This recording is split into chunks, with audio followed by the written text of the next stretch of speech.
Have you ever imagined the moment when you realize you've crossed a line you swore you'd never cross? When you become the person you always knew you'd never be, not by choice, but because there was literally no other option. Anna Reeves experienced this moment on a Tuesday at 11 o'clock at night. In an empty supermarket aisle, her hand trembling as she slipped her third pack of diapers into an oversized bag. She was stealing. There was no other word, no euphemism that could make it less devastating. She was committing a crime, and she knew it. And she did it anyway because her 6-month-old son, crying with a fever and needing diapers, didn't understand concepts like morality or legal consequences. He just needed them. And she had no way to give them. Except that the supermarket was almost empty. 11 o'clock on a Tuesday night was a strategic time. Fewer employees, fewer customers, fewer witnesses. Anna had planned, if you could call the desperate sequence of thoughts that brought her there a plan. I had Noah in the stroller, 6 months old, sick for 2 days with a fever that wouldn't completely break. He needed children's Tylenol, $12. He had $3.20 in his wallet. Mathematically impossible. And diapers. He was running out. Noah would need a change in a few hours. I couldn't wait for days for a meager payment from irregular work that barely covered rent that was already 3 months overdue. So she had entered the supermarket, pushed her cart through familiar aisles, stopped at the baby section, and made a decision. Quick. Before her courage failed her. Powdered milk first. $28. A large can that would last 2 weeks if she was lucky. Inside her bag, her heart pounding so hard she was sure everyone could hear it. But no one was paying attention. Medicine, next. Children's Tylenol. $12 for a small bottle that seemed cruel to charge so much from desperate parents. But it was what it was. In her bag, and then diapers. A pack of 24, $15. Total, $55 worth of merchandise she was stealing because the system had failed so completely that working mothers couldn't afford basic baby necessities. Anna closed her bag, heavy now with the weight of stolen items and the weight of what she was doing. She turned to leave. She just had to walk to the door. 20 meters, maybe 30. Go through the checkout with a neutral expression as if she were just browsing. Without buying anything, leave, and then give her son his medicine and hate herself. But at least he would be comfortable.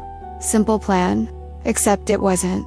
Because when she turned around, the store manager was standing at the end of the aisle. Ron. She knew his name from his name tag, from months of shopping there when she had the money to. A man in his 50s, with a beer belly and a perpetually irritated expression.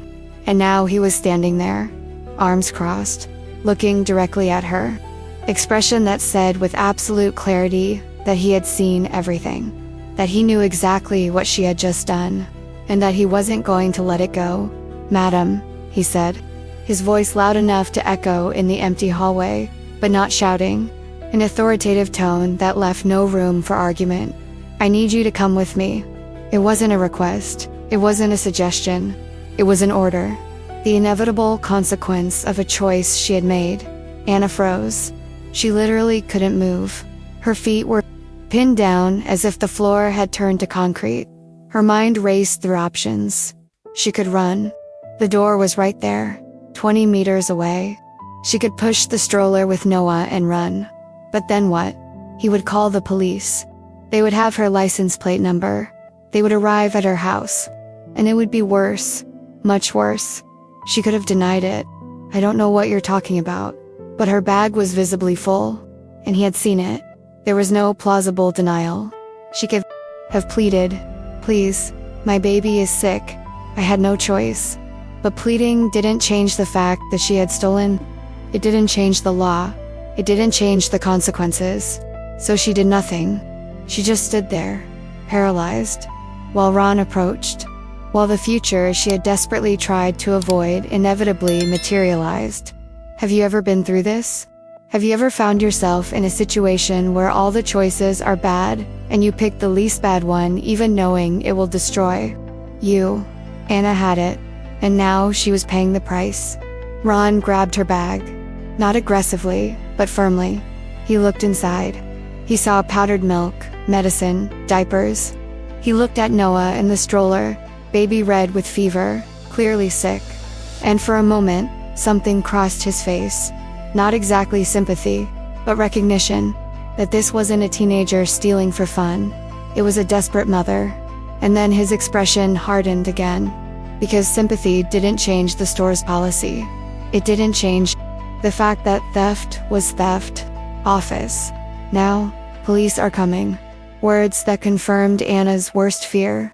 Not just being caught, but the police, prison, a criminal record, and Noah. God, Noah, what would happen to him? Who would take care of him while she was being prosecuted? Social services, foster care. The thought made her stomach churn. She followed Ron to the small back office, holding Noah, who was crying softly, uncomfortable with a fever. She sat in a hard plastic chair and waited, because there was nothing else to do. She had reached rock bottom. Finally, inevitably, she had become a thief, a lawbreaker, and now she was going to pay, with freedom, with a son, with everything. And she realized with devastating clarity that there was nowhere else to fall. This was rock bottom, and there was no safety net. There was no salvation. Only the consequences of a system that had failed so completely that it forced her to choose between crime and letting her baby suffer. And she had chosen crime. And now she was going to lose everything because of it. Stay with me until the end, because what happened when the police arrived, when Sheriff Kyle Matthews entered that office and saw not a criminal but a mother with a sick baby, was a moment that completely changed the trajectory of two lives. Because sometimes, salvation comes from the least expected place, from the person who should punish but chooses to see humanity first, and sometimes, the simple act of choosing compassion over protocol is the difference between a destroyed family and a saved family. Anna didn't know it yet, sitting in that office, holding Noah, waiting for the siren that would mean the end of everything. She didn't know she was about to meet a man who would see her when she was invisible, who would choose to help when it would be infinitely easier to just do the job and move on. But that would come. For now, there was only waiting, and terror of what came next. Anna waited 15 minutes that felt like hours. Ron had left the office after saying, "Don't move," as if she had anywhere to go, as if running with a sick baby in her arms was a real option. Then she sat down, holding Noah, who had finally fallen asleep despite his fever, his small body too hot against her chest. And she thought about everything that had led to this moment. Every impossible choice. Every system that had failed. Every door that had slammed in her face until this was the only way out left. Crime. A word she never imagined applying to herself. But here it was. She heard a distant siren growing louder. Her stomach clenched. This was real. Police coming. There was no turning back. And then the office door opened. Ron went in first, followed by an officer in uniform. Sheriff, judging by his badge. A man in his 30s, maybe 40s. Tall. A neutral expression that revealed nothing.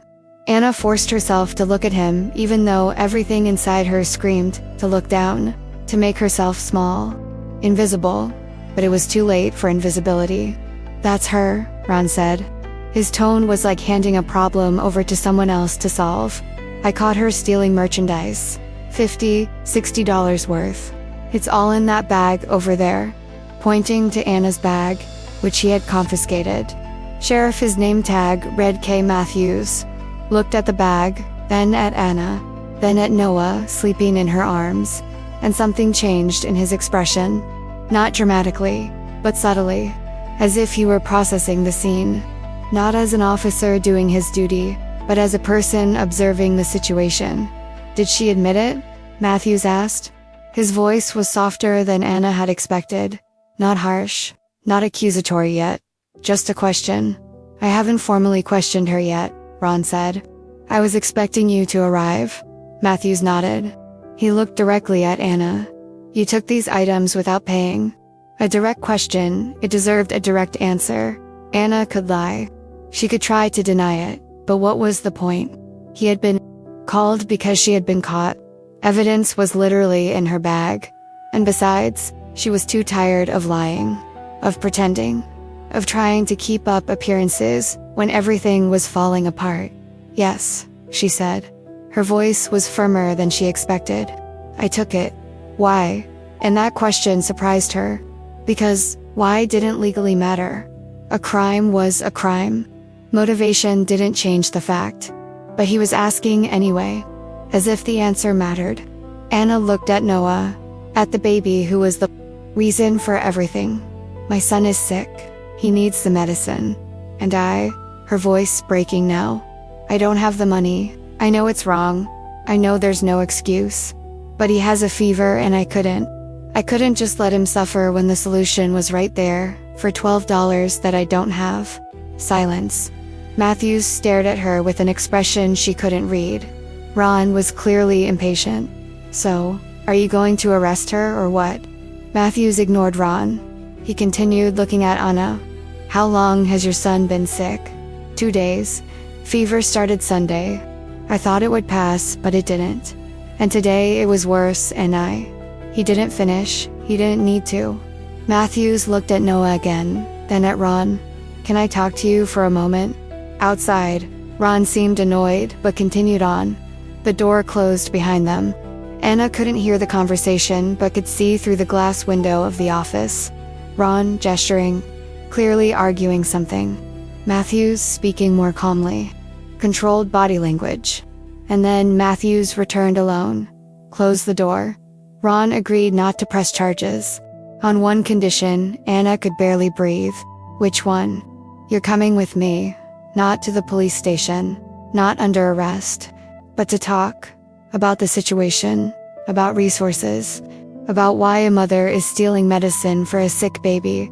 It wasn't what she expected. Why aren't you arresting me? Because legally I can.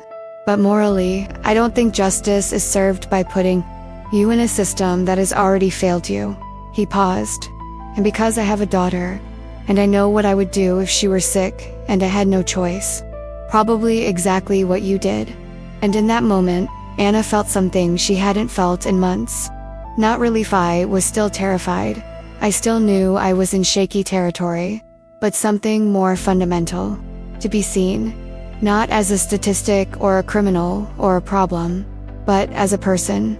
As a desperate mother making an impossible choice. And for the first time in a long time, she wasn't completely alone. If something like this has ever happened to you, if you've ever been forced to make impossible choices because the system failed so completely that there were no good options, share in the comments. Because Anna is not alone. Thousands of mothers, fathers, people face exactly this every day. Choosing between basic needs and the law. Between caring for family and being labeled a criminal. And the more we talk about this, the more we recognize that poverty is not a moral failing, but a systemic failing, the closer we get to changing things. Matthews took Anna's purse, not as evidence, but as her belongings. Come on. First step is to give your son his medicine. Then we'll talk. Anna stood up, legs trembling but still working. She followed him out of the office. Ron watched her with an expression that mixed disapproval and something that was perhaps reluctant relief at not having to prosecute. And Anna walked through the supermarket not in handcuffs, not as a prisoner, but as a personal alongside the sheriff who had chosen to see her humanity first. If this part touched you, if you felt the weight of that moment where everything could have gone completely differently, where one man's decision to choose compassion over protocol changed the trajectory of his entire life, leave a like so I know. Because stories like Anna's need to be told. They need to be seen. And decisions like Matthew's choosing to help instead of just punishing need to be recognized and celebrated. Because that's how we change the narrative. That's how we build systems that truly help instead of just processing. They pulled out into the parking lot. A cold March night, Anna instinctively pulled a blanket around Noah to protect him from the wind. Matthews opened the car door. Not the back door, with bars. The front door. "Passenger, get in. Let's sort this out." And as Anna got in, as she adjusted Noah in her lap, as Matthews gently closed the door and walked around to the driver's side, she thought of everything that could have happened. Prison, Noah taken away, a criminal record that would destroy any chance of a better future, and instead, this, someone offering help. If you want to follow the rest of this story, discover how Matthews truly helped Anna beyond that initial moment, and find out what happens when the system finally works because one person chooses to make it work. Subscribe to the channel and turn on notifications, because what comes next? Anna's journey, rebuilding her life with the help of someone who saw her when she was invisible. The challenges they faced, the connection that grew from the most unlikely places, the kind of transformation the system never expects. And that's exactly why it matters. Because one person making the right choice can change everything. And Anna was about to discover just how much. Now I want to delve even deeper into this subject, because to truly understand the desperation that led Anna to that supermarket aisle at 11 o'clock at night, to understand why a 26-year-old mother with no criminal record made the decision to steal, you need to know the journey that brought her there. Because nobody wakes up one day and decides, today I'm going to become a criminal. It's slow erosion. It's a system failing repeatedly until there are no good choices left, only bad and less bad choices. And Anna had reached the point where stealing was less bad than watching her son suffer. And that says everything about where she was and about what she had survived to get there. Anna Reeves was 26 years old. She should have been at the beginning of a promising adult life, a developing career, perhaps a solid relationship, a bright future ahead. But reality was infinitely more brutal. She was raising Noah alone in conditions that would make any rational person question how she was still functioning, how she woke up every morning, how she kept trying when each day proved that trying wasn't enough. Noah was 6 months old, a healthy baby despite everything, big, curious eyes, a smile that melted Anna's heart even on the worst days. He deserved more than she could give. He deserved stability, security, a mother who wasn't constantly on the verge of collapse, but she was what he had, and she loved him with an intensity that sometimes frightened, the kind of love that made you consider unthinkable things, like stealing, like breaking the law, like doing literally anything to keep him safe. His father. That was a short, devastating story. Anna had met J-Cat. Lacey said his name was Jaquin. She worked as a waitress at a local diner. He had been a regular customer, charming, attentive, said he worked in technology, traveled a lot. The relationship had been intense and fast. 3 months later, Anna discovered she was pregnant. And Jake had disappeared with a speed that still left her stunned when she thought about it. "I'm not ready for this," he said when she told him. Those were his last words. He blocked her on his phone. On social media, he moved apartments. And Anna eventually realized that Jake probably wasn't even his real name. That much of what he had said was a lie. That she had been, what, a fling? A mistake? It didn't matter. He was gone. And she was alone, pregnant, terrified, but determined. Anna had worked until her 8th month of pregnancy, double shifts when she could, saving every dollar possible, preparing. She bought used things, a $20 crib, thrift store clothes, carefully sterilized secondhand baby bottles. She applied for Medicaid. Approved, thank God. At least the birth would be covered. And then Noah was born. And reality hit hard like a freight train. Because babies in theory versus babies in reality are different universes. Babies need everything. Time, attention, money, so much money, formula, diapers, clothes, that he outgrew every 6 weeks, medical checkups when he got sick, and Anna needed to work to pay for all of that. But working required childcare, and childcare cost more than she earned. She did the math. She earned $11 an hour as a waitress. If she worked full-time 40 hours, that would be approximately $1,800 a month gross. After taxes, maybe $1,400. Childcare for her baby in her city, $1,200 a month minimum. That left $200. Rent was $500. Mathematically, impossible. Working literally meant having less money than if she didn't work. And so began the downward spiral. Anna applied for assistance. Because what choice did she have? WIC Women, Infants and Children. A federal program that helped with formula and some specific foods. Salvation, because infant formula cost $30 a can that lasted maybe 5 days. But WIC only covered food. Not diapers, not medicine, not rent. TANF temporary assistance for needy potential income too high. Because theoretically she could work full-time. The fact that working full-time would leave her with less money didn't matter to the algorithm that processed applications. Medicaid was approved for Anna and Noah. At least medical care would be covered, but only basic care. Prescribed medication had copays, not huge $5-10, but when you had zero, $5 was impossible, let alone $500. And Section 8, the housing assistance program that subsidized rent, 3-year waiting list. Application received. You will be notified when a vacancy opens. 3 years.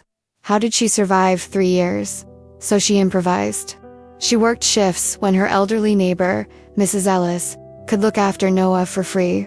Mrs. Ellis was kind. A widow. Alone.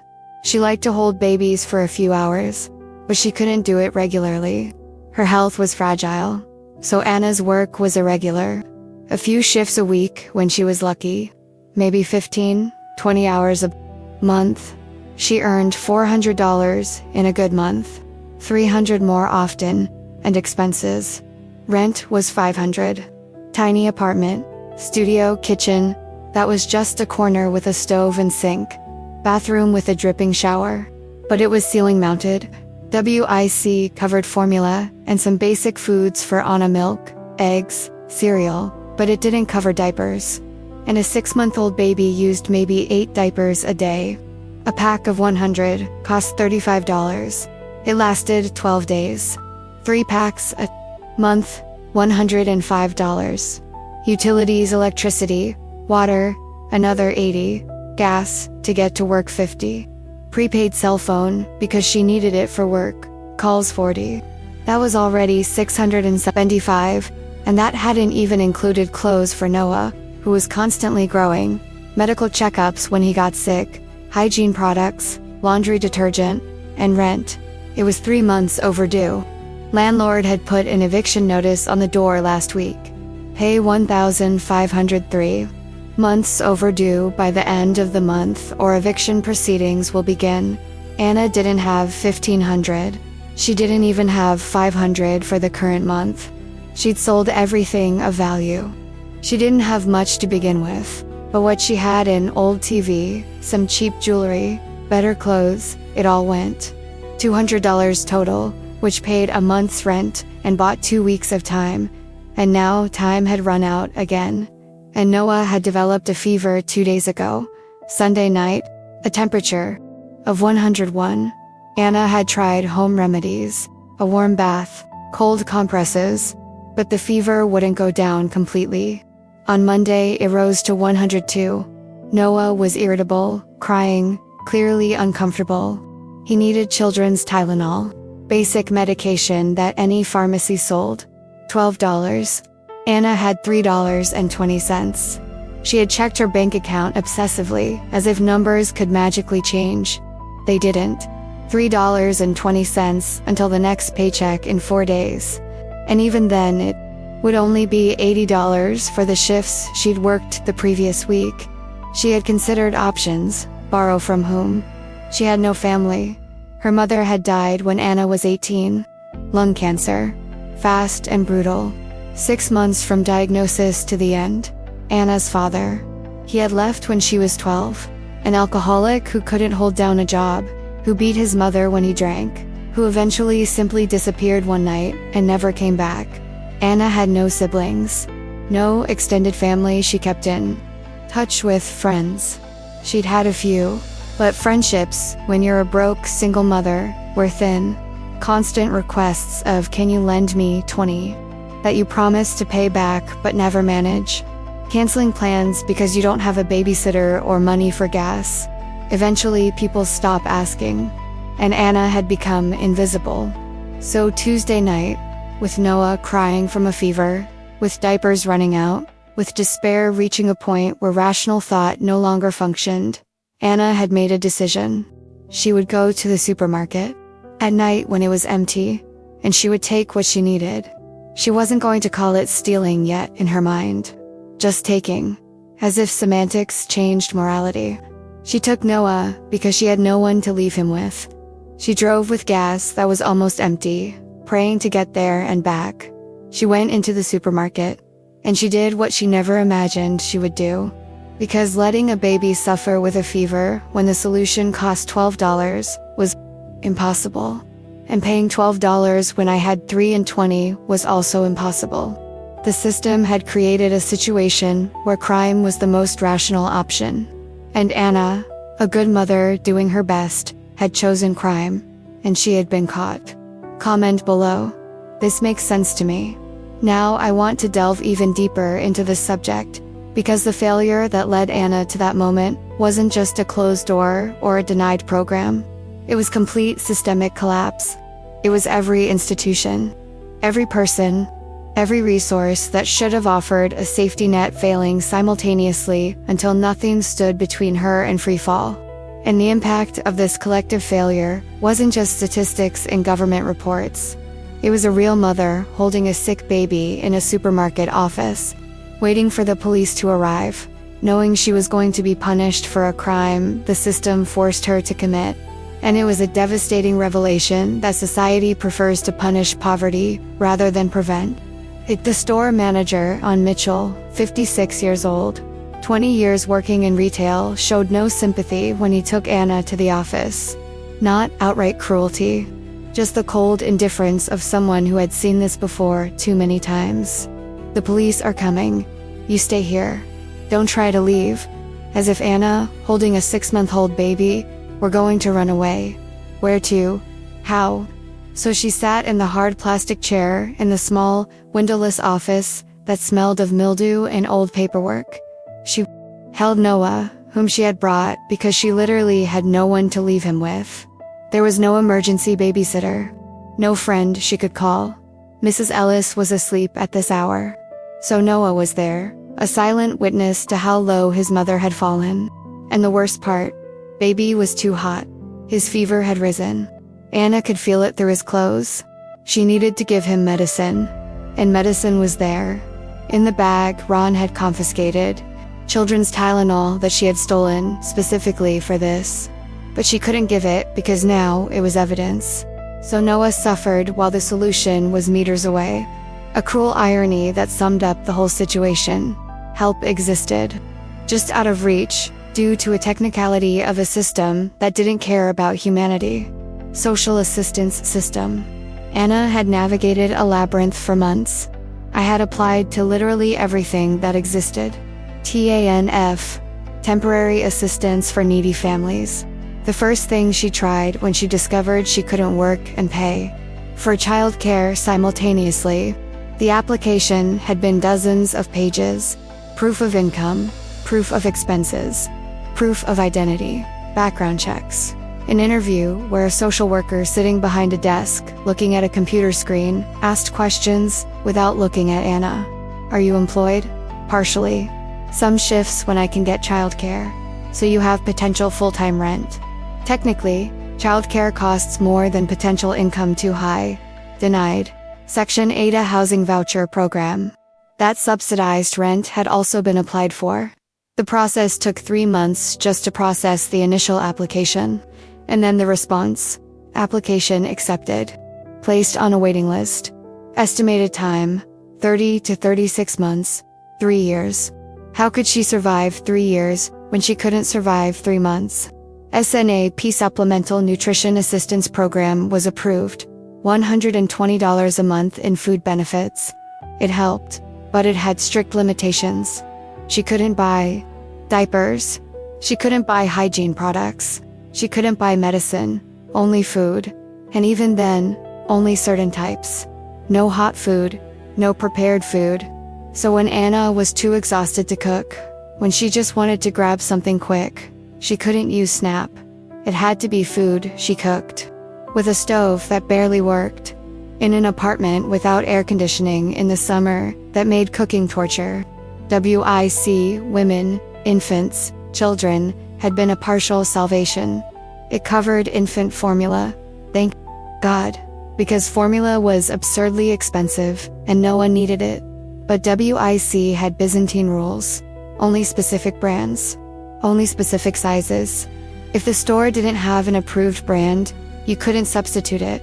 You had to go to a different store. With gas, you didn't have. And WIC covered some food for Anna: milk, eggs, cereal, cheese, beans. But limited quantities. A dozen eggs a month. Not enough when eggs were the cheapest protein available. And the gap between minimal assistance and enough to actually live was an impossible abyss to cross. Snap plus WIC provided maybe $200 worth of food a month. A family of 2 needed approximately $400 for a minimally adequate diet. A gap of $200 that Anna had to cover with income she didn't have. Medicaid, approved for Anna and Noah. Basic medical care covered. But basic was the operative word. Checkup visits covered. Emergencies covered. But prescriptions had copays. $5 here, $10 there. Children's. Tylenol, not prescribed, so not covered. Had to buy it with cash. Diapers, definitely not covered. So even with assistance, there were holes. Many holes. And Anna fell through them all. Family. The story was short and painful. Anna's mother Patricia had died when Anna was 18. Lung cancer. A smoker for 30 years. Diagnosis came late. 6 months later, dead. Anna had just finished high school, planned to go to community college. Then her mother died and those plans evaporated. Worked full-time to pay for the funeral. Then just kept working. College became a distant dream. Anna's father, Kevin, an alcoholic. He'd left when Anna was 12. Before that, there had been years of drinking, of yelling, of occasional violence when he was very drunk. He hid his mother. Never Anna directly, but she saw it. He heard it, and carried the trauma. So when he finally left, he simply didn't come home one night. It was a mixture of relief and abandonment. She hadn't seen or heard from him. Since then, 14 years, she didn't even know if he was still alive.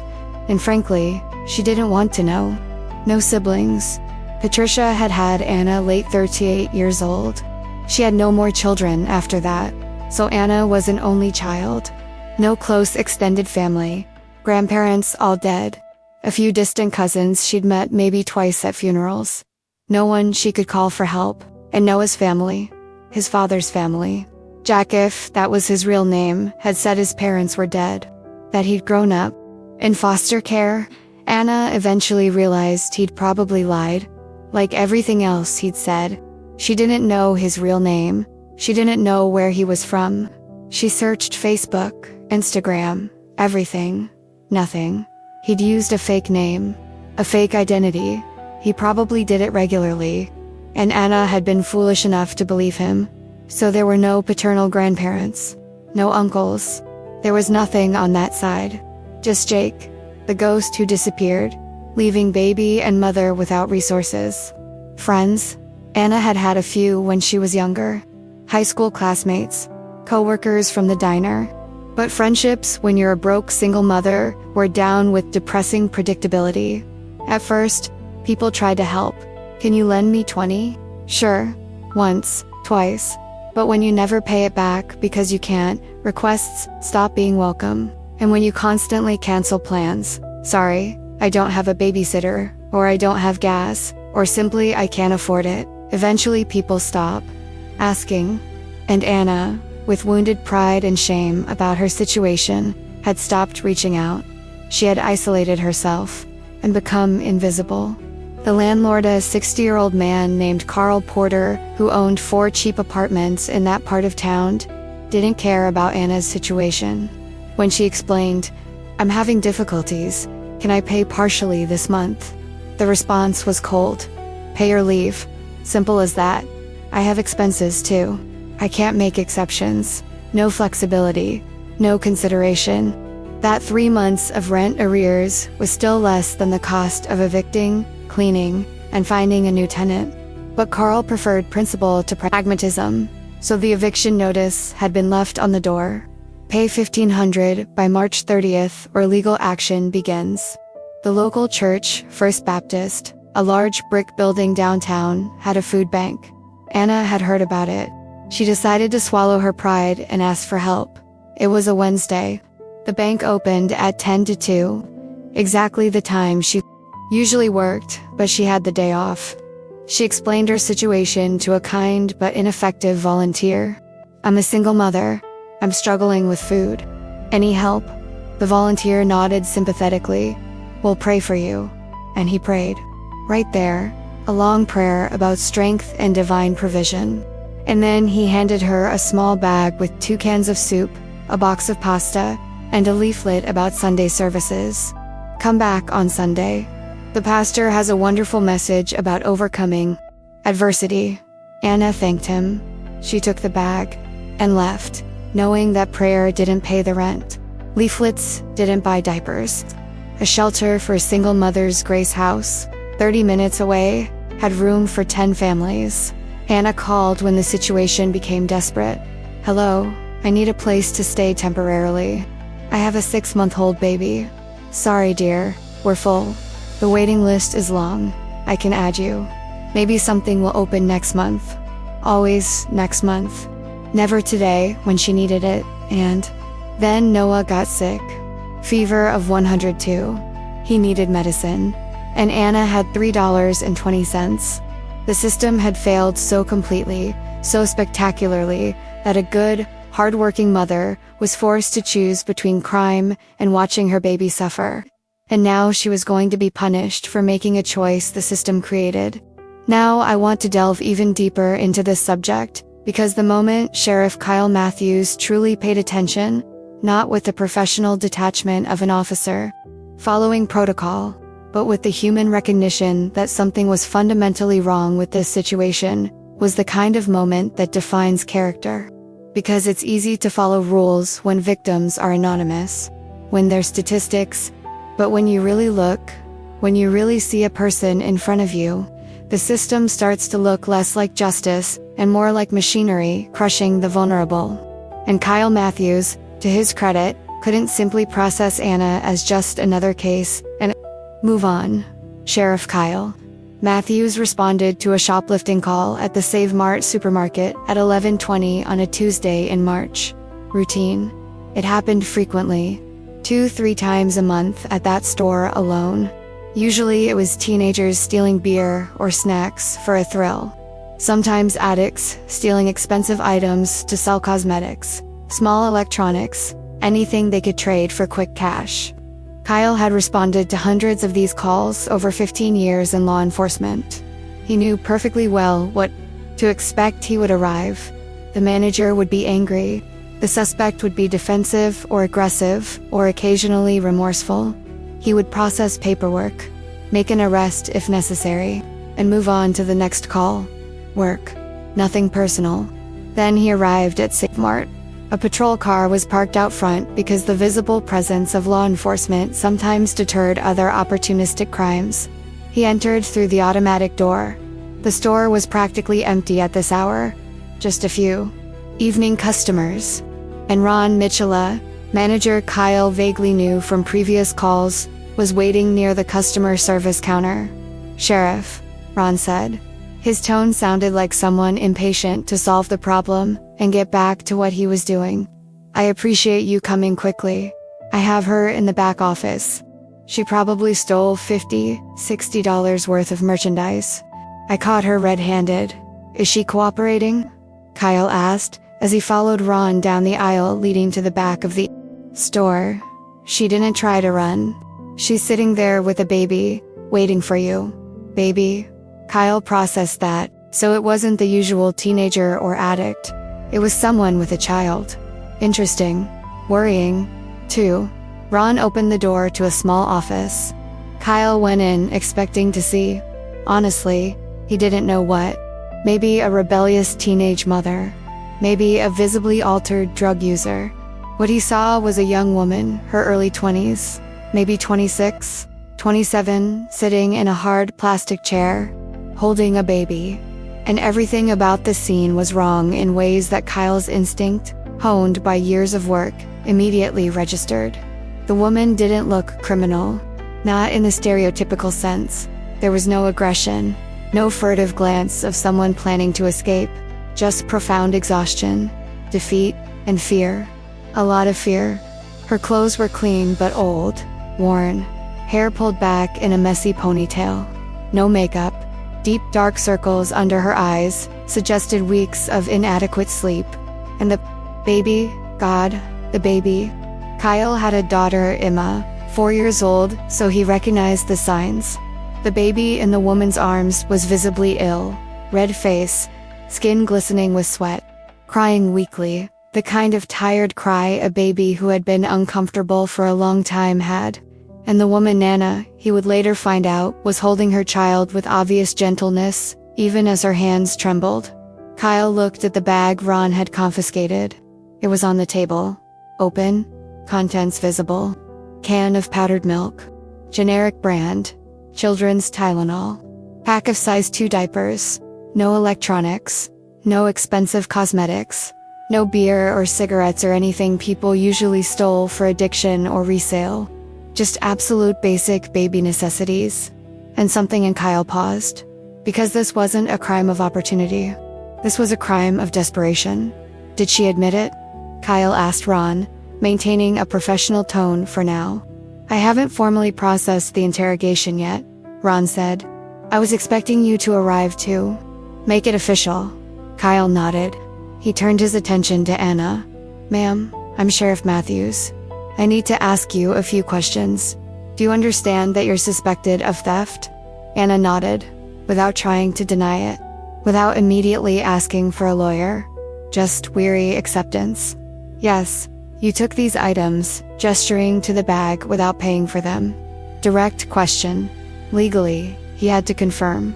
Anna looked at him, and answered in a voice that was low but firm. Yes, I took them. No. Qualifications? No buts. Just admission. Why? And that was a question Kyle didn't have to ask. The answer didn't matter legally. A crime was a crime. Motivation was irrelevant to determining whether the law had been broken. But Kyle asked anyway, because something about the situation bothered him deeply. Anna looked at her son in her arms. A baby who clearly needed medical attention. My son is sick, she said, her voice breaking now. He needs the medicine.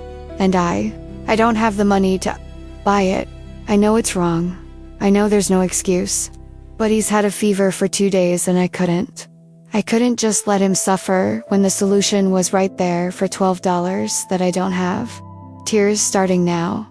Not $12. Not to keep my baby comfortable.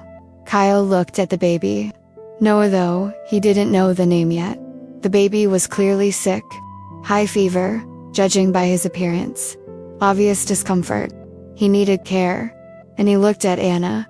Really looked. Not with the eyes of a police officer processing a suspect, but with the eyes of a father who had his own daughter, who knew exactly what he would do if Emma were sick and he had no resources.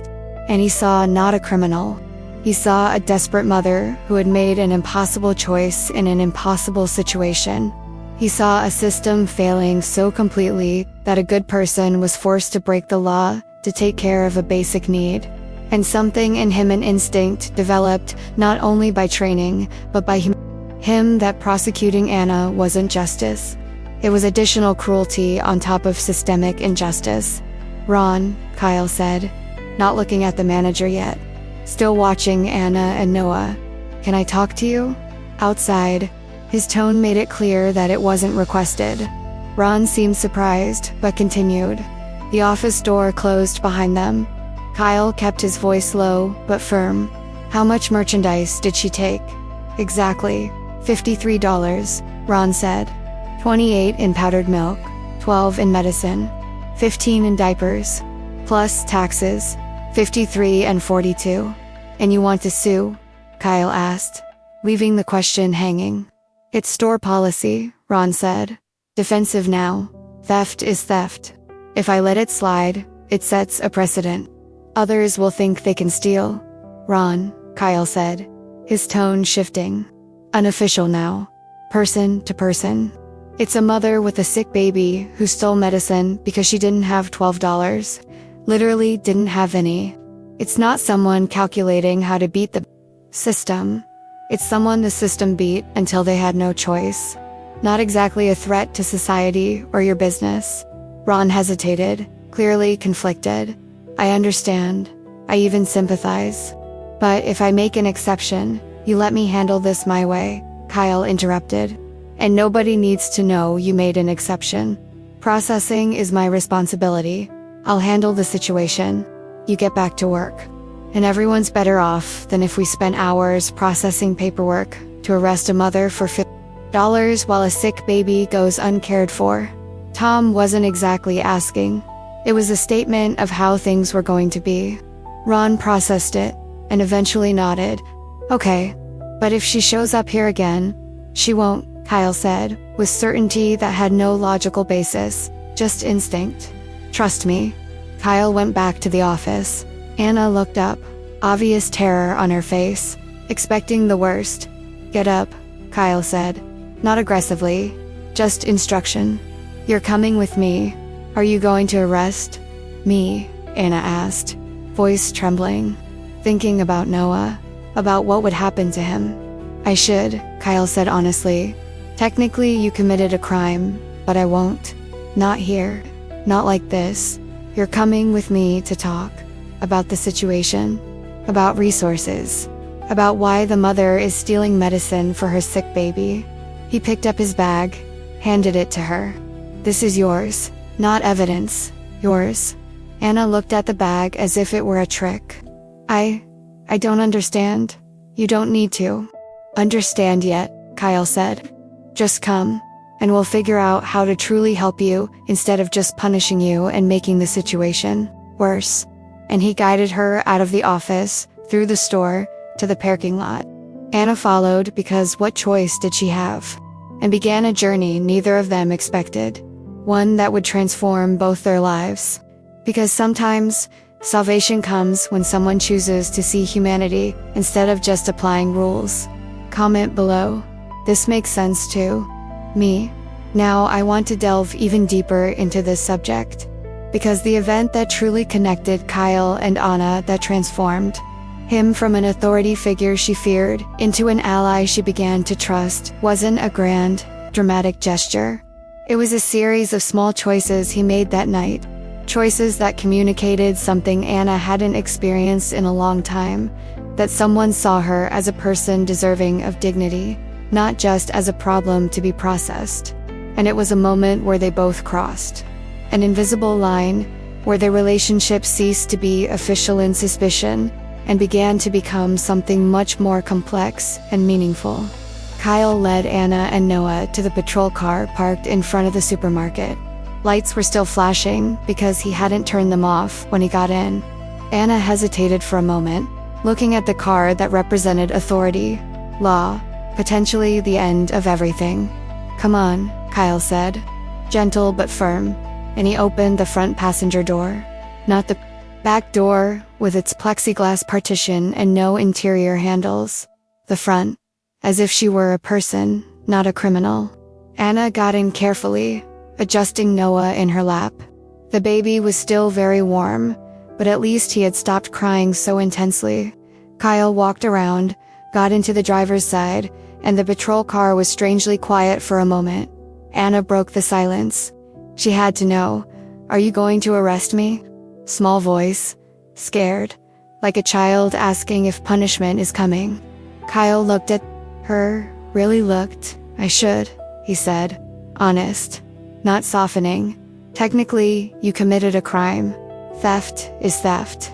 And legally, I should prosecute you, write a report, take you to the police station, take your fingerprints, photograph you, file charges, and Noah, he paused, letting the weight sink in.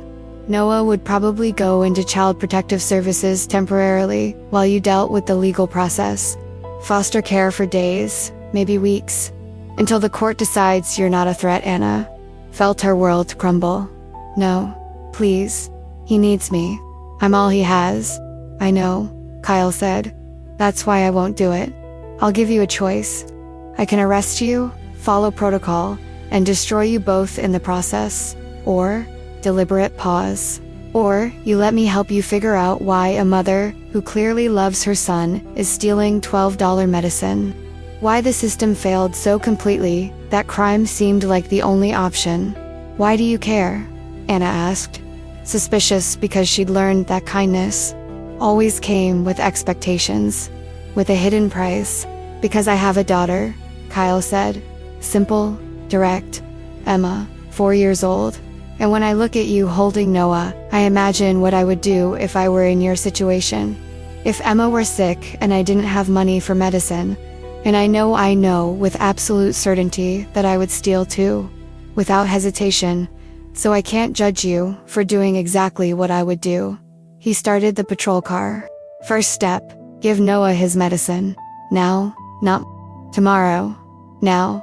Kyle drove not toward the police station, as Anna had somewhat expected, but toward the main street. He stopped at a 24-hour pharmacy. Neon lights gleamed in the nearly empty parking lot. Stay here. I'll be right back. I can't pay, Anna began. I'm not asking you to pay, Kyle interrupted. Stay. Take care of Noah. I'll be back in 5 minutes. And he left. Anna sat in the patrol car, processing.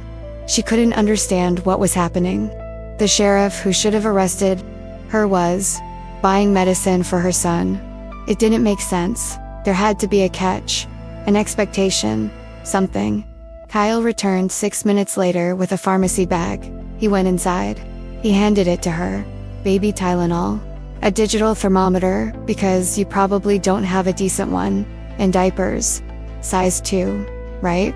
Anna looked at the bag as if it were a miracle or a trick. I can't afford this. I'm not asking for payment, Kyle said firmly. I'm giving this because your son needs it. Now open the medicine. Dosage is on the box.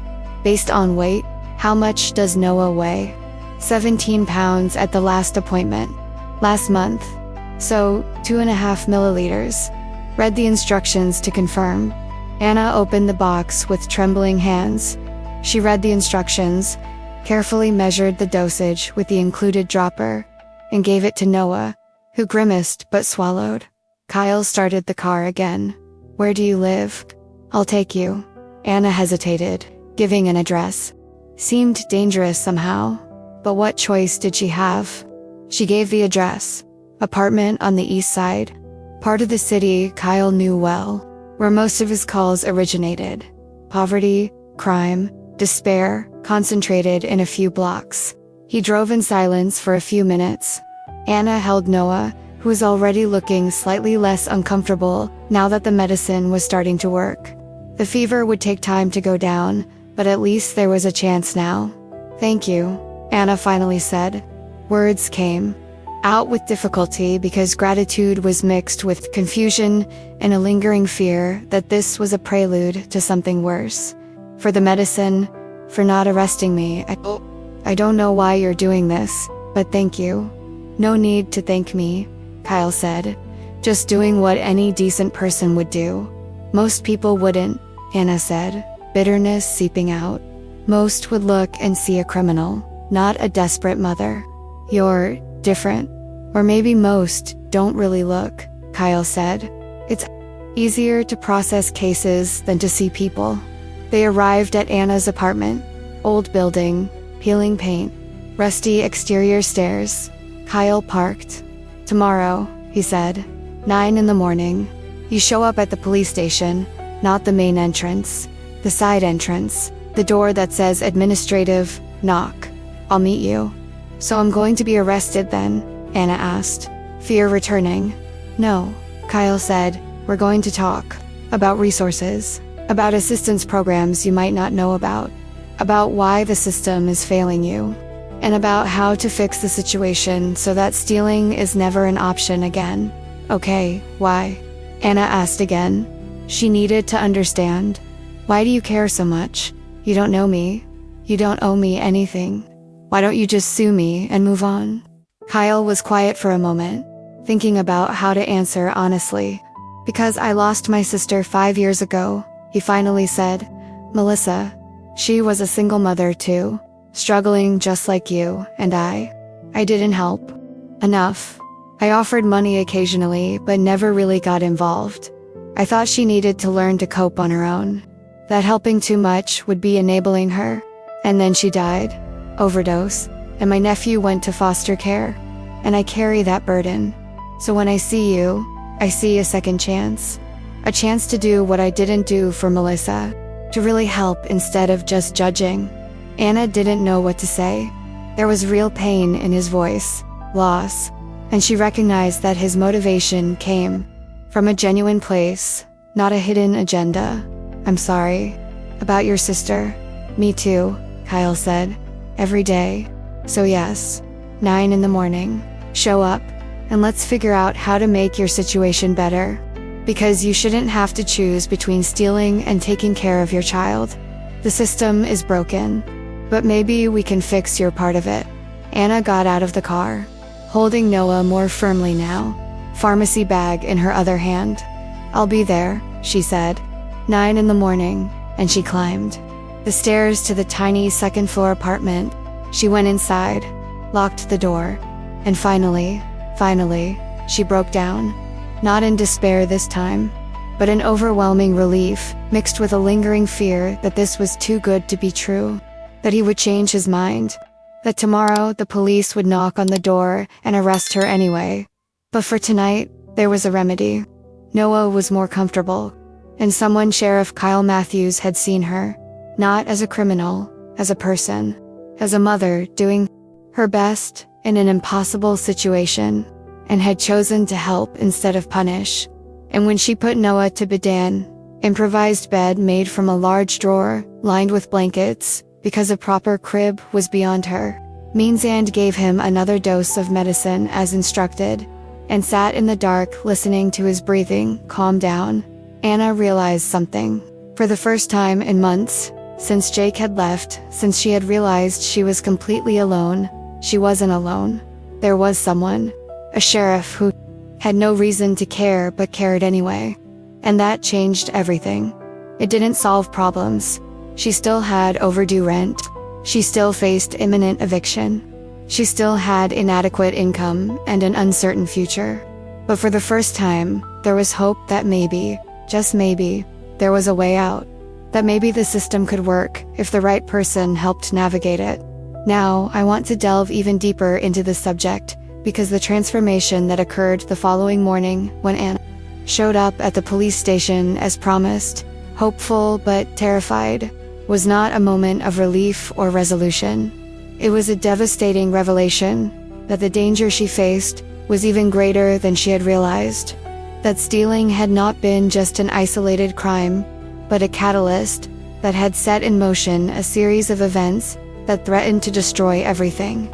And it was the moment when Kyle had to confront a hidden truth, that his good intentions alone were not enough to fix such a fundamentally broken system. Anna showed up at the precinct at exactly 9 o'clock on Wednesday morning. She'd slept badly. Noah had woken up twice, with the lingering discomfort of a fever that was finally subsiding thanks to Tylenol. But she had come, because Kyle had told her to. And why did she have a choice? She found the side door marked administrative, as he'd instructed. She knocked. She waited. And Kyle opened it, not in full uniform this time, but in casual work, clothes, cargo pants, button-down shirt, as if he'd come on his day off specifically for this. Anna, come in. He guided her through a corridor of offices and conference rooms to a small room at the back. Desk, chairs, whiteboard, toilet. No one else around. Want coffee? Water? I'm fine, Anna said. She wasn't. She was terrified. But she couldn't process basic needs. Kyle sat across from her. He took out his notepad. I need to understand the whole situation. Not just the surface. Everything. Income, expenses, assistance you receive, debts, everything. Because I can't effectively help without knowing exactly where you are. Anna took a deep breath, and she told her everything. How she worked irregular shifts when Mrs. Ellis could take care of Noah. She earned maybe $400 in a good month, $300 more often. How rent was $500. How she was 3 months behind, now $500 owed. How WIC covered Noah's formula, but not diapers or medicine. How SNAP gave $120 a month in food, but not enough. How Medicaid covered doctor's visits, but not co-pays for prescriptions or over-the-counter medication like Tylenol that she had stolen. Kyle was taking notes, not interrupting, just listening. And when Anna finished, her voice breaking as she admitted the full extent of how broke she was, he looked at the numbers and said, what they both already knew. It's mathematically impossible. Even if I worked full-time, I wouldn't cover basic expenses. I know, Anna whispered. That's why. She didn't finish. She didn't need to. And Noah's father, Kyle asked. Jake. At least he said he was Jake. He disappeared when he found out I was pregnant. He blocked me on everything. I don't know his real name. I don't know where he's from. I can't pursue child support because I don't have enough information to locate him. Kyle took more notes. And then he said something that made Anna's stomach drop. You know Ron might still decide to sue, right? Save Mart manager. Anna felt her blood drain. What? But you said you'd handle it, and I tried. Kyle interrupted. But Ron called me this morning. 7:30. Said he thought about last night and wants to go ahead with formal charges. Store policy, he said. Can't make exceptions because it sets a bad precedent. But you said you weren't going to arrest me. Anna was panicking now. I said I wasn't going to arrest you yesterday, Kyle gently corrected. And I wasn't. And I don't want to now. But I can't force Ron not to. File a complaint. It's his right as manager and representative of the business. If he officially files a theft complaint, legal proceedings go ahead, with or without my approval. So what does that mean? Anna asked, already knowing the answer, but needing to hear it. It means that if Ron goes ahead and it looks like you'll be formally charged with theft. You'll have to appear in court, and you'll have a criminal record. Even if you manage a plea deal to avoid prison, you'll have a record, and that. Kyle paused, clearly not wanting to say the next part, but being honest. And social services automatically investigates when a parent of a minor child is arrested or charged with a crime, especially when a baby is involved. It's mandatory protocol, not optional. They're going to take Noah away, Anna said. No question. Statement. Reality crystallizing. They might, Kyle admitted, temporarily. Until you prove you can provide a safe and suitable environment. Standard. Investigation. Social worker comes. Assesses housing situation, income, stability, and hesitation. And frankly, Anna, with 3 months of rent overdue, imminent eviction, a pending criminal record, and inadequate income, there's a significant chance they'll determine Noah is better off in temporary foster care while you stabilize. No. Anna was trembling now. No, he needs me. I'm his mother. I love him. I did everything I know, Kyle said, gentle but firm voice. I know you love him. I know you did everything possible. But the system doesn't look at love. It looks at numbers, at stability. And on paper, you seem inadequate, even if the reality is that the system failed you. How long? Anna asked. How long until they come? If Ron files a formal complaint, social services is notified within 24 hours. Social worker probably makes initial contact within 48. Full investigation takes a week, maybe, and eviction. You said the landlord gave you until the end of the month. That's 10 days. If you don't pay $1,500, legal eviction proceedings begin. It takes another 2 weeks to complete. So maybe 3.5 weeks total, until you literally lose your apartment. Kyle looked at her. Anna, you're in multiple crises. Not just one thing going wrong. Everything going wrong simultaneously. And it's falling apart fast. Real, immediate, not hypothetical. You have days, maybe weeks, before everything collapses irreversibly. Anna couldn't breathe. The walls of the room seemed to close in. What do I do? You said you had options. You said you could help. So tell me, what do I do? First, Kyle said, keeping his voice calm even though the situation was anything but. I tried to convince Ron to drop the charges. I'll offer to pay restitution out of my own pocket. $53. If the merchandise is compensated, he doesn't suffer a financial loss. Maybe he'll accept, but I can't guarantee it. Ron is stubborn, and principle matters to him. What if he doesn't leave? Then you need a lawyer. A public one probably, since you can't afford a private one, and you face charges. But even if we get a favorable settlement, supervision, community service, not Jalou still have a record, and you still trigger social services, then Noah will leave no matter what, Anna said, complete defeat in her voice. Not necessarily, Kyle said. If we can stabilize the situation quickly, rent paid, demonstrable income, safe environment, social services might determine that removal isn't necessary. But it requires a quick move. And a quick move requires resources you don't have. Silence. Anna processing the magnitude of everything crumbling. I've tried everything, she said finally. Every program, every option. There's nothing left. I've exhausted everything. Not everything, Kyle said. There are still things we can try. Lesser known programs. Connections through the department. I know people, social workers, who actually help instead of just processing paperwork. Nonprofit organizations that provide emergency assistance. It's not much, but it's something. Give me 48 hours. Let me see what I can do. Make calls, pull favors, and try to stabilize the situation before it completely falls apart. What if we can't do it? Anna asked. 48 hours doesn't seem like enough. It might not be, Kyle admitted. But it's better than giving up now. And look, he paused, clearly considering something. A decision being made in real time. If the worst happens, if Ron sues and social services comes, and the situation looks like Noah is going to be removed, there's a last resort. What? You and Noah stay with me, temporarily, until things stabilize. Big house, extra room, and the presence of a law enforcement officer in the house can help with social services. It shows stability, responsible adult supervision. It's not ideal. There are complications, but it's an option. Anna looked at him, stunned. Why would you do this? You don't even know me.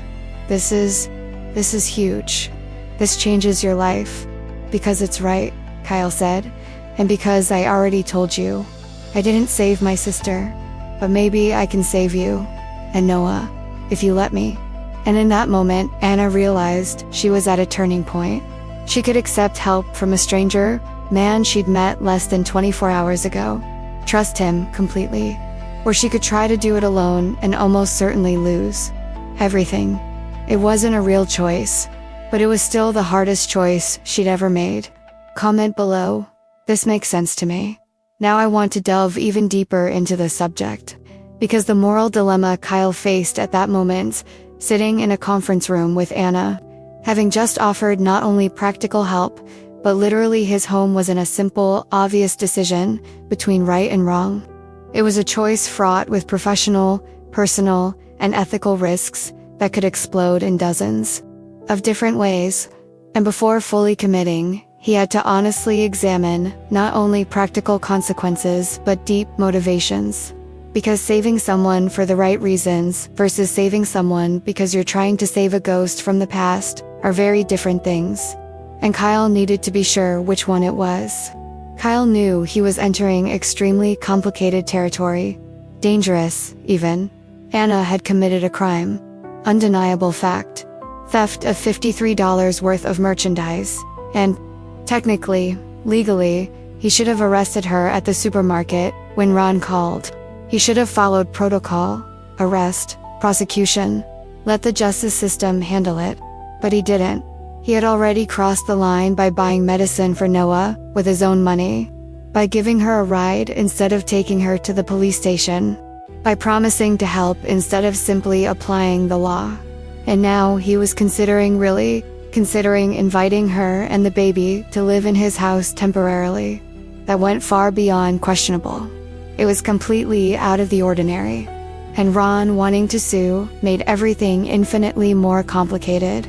Kyle had called Ron right after Anna left the previous night. He tried to appeal to her humanity.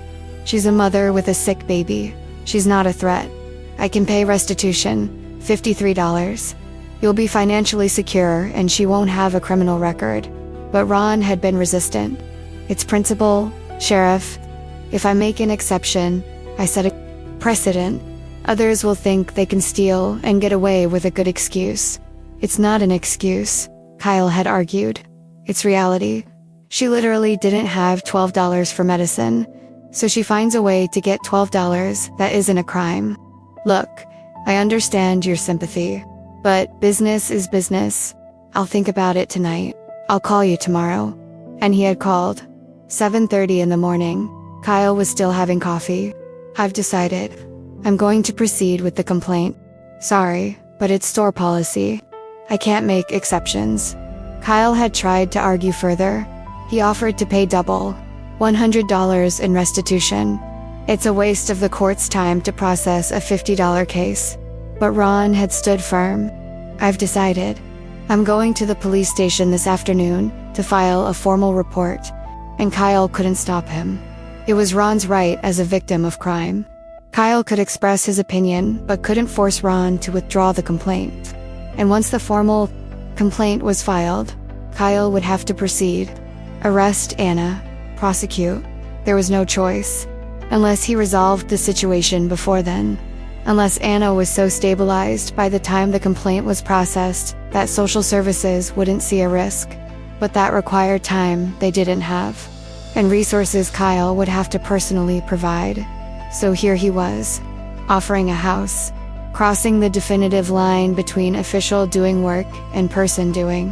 What exactly? Saving, enabling, designing. But there was something else.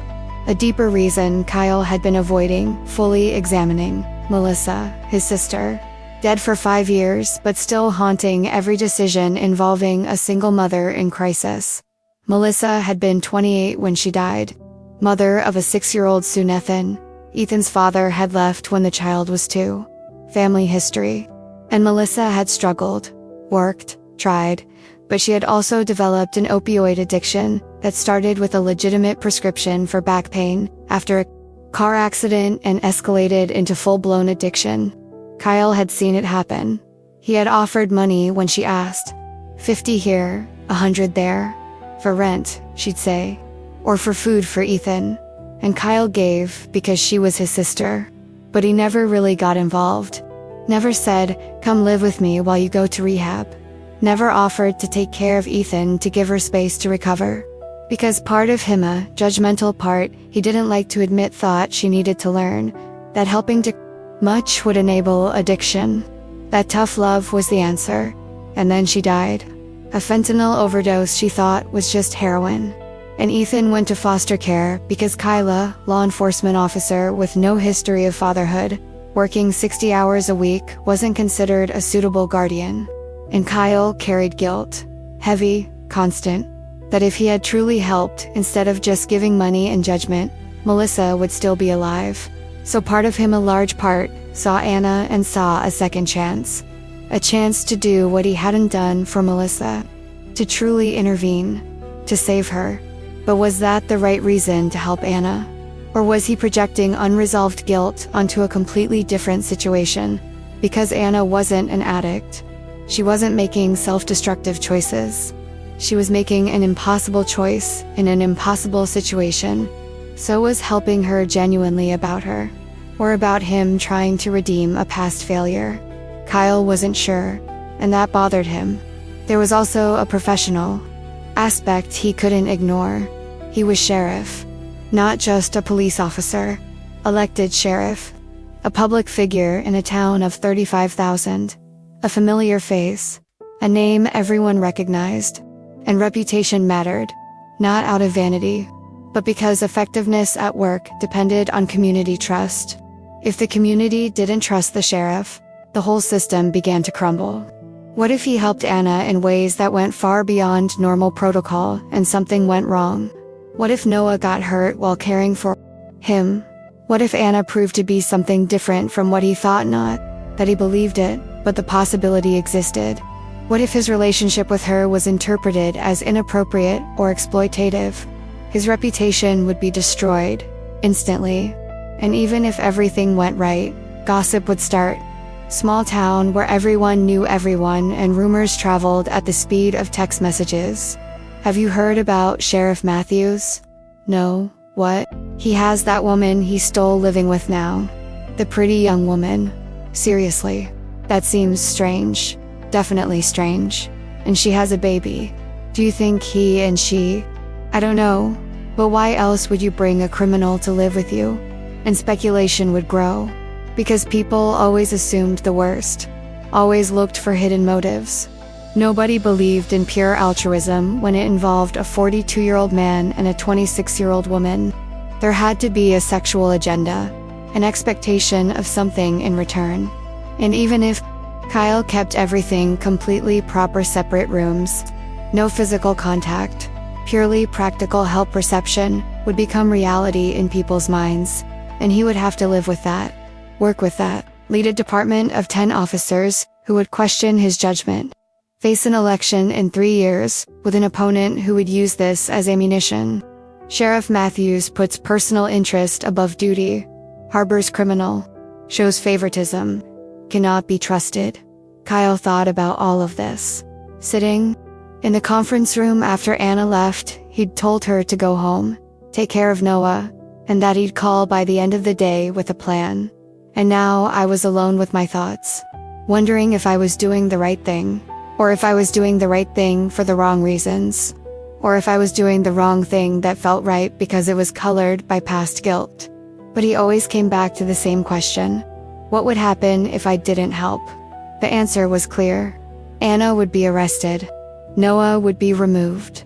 A system that had already failed spectacularly would fail again by punishing the victim instead of helping. And Kyle would live with the knowledge that he could have prevented it and chose not to because it was risky. Because it complicated his life. Because reputation mattered more than a child keeping its mother. And when he put it that way, when he reduced the essence, the decision became clearer. Not easy, but clear. Melissa had partially died because Kyle hadn't helped. Enough. He wasn't going to let Anna and Noah go their separate ways because he was worried about gossip. Yes, there was risk. Yes, there were complications. Yes, his motivations were mixed, part genuine compassion, part unresolved guilt, part a desire to make a real difference instead of just processing cases. But the end result mattered more than purity of intention. Would Anna be stabilized? Would Noah support his mother? Would the family survive because Kyle chose to intervene? It was worth the risks. It was worth the complications. It was worth the judgment of others. So he decided he would help.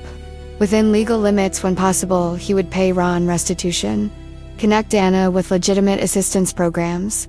Use official connections to facilitate the process. Outside of legal limits, when necessary, he would offer housing, use his own resources, cross lines that protocol dictated he shouldn't cross, and he would deal with the consequences as they came. Because the alternative nothing. Watching the system crush yet another family, carrying another burden of guilt, was unacceptable. Kyle picked up the phone. He started making calls. First to the social worker he knew who actually helped.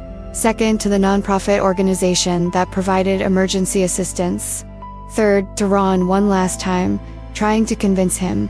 And while he worked through the list, part of him knew he had crossed a point of no return. That the decision was made, and that his life and Anna's was about to become complicated in ways neither could fully foresee. Now I want to delve even deeper into the subject, because the transformation that occurred in the months following that devastating conversation at the police station wasn't instantaneous or magical. It was built on small, accumulated acts of kindness. It was a journey for two people, one learning to accept help without shame, the other learning that saving someone wasn't about being a hero, but about being consistently present. And it was a gradual process where crisis transformed into stability, and strangers became something much more complex and meaningful. Kyle convinced Ron not to press charges. It took 2 days of persistent negotiation. He finally offered to pay the $53 as full restitution out of his own pocket, plus an additional $50 for inconvenience and lost time. $100 total. Ron hesitated, principle still mattered, but eventually agreed.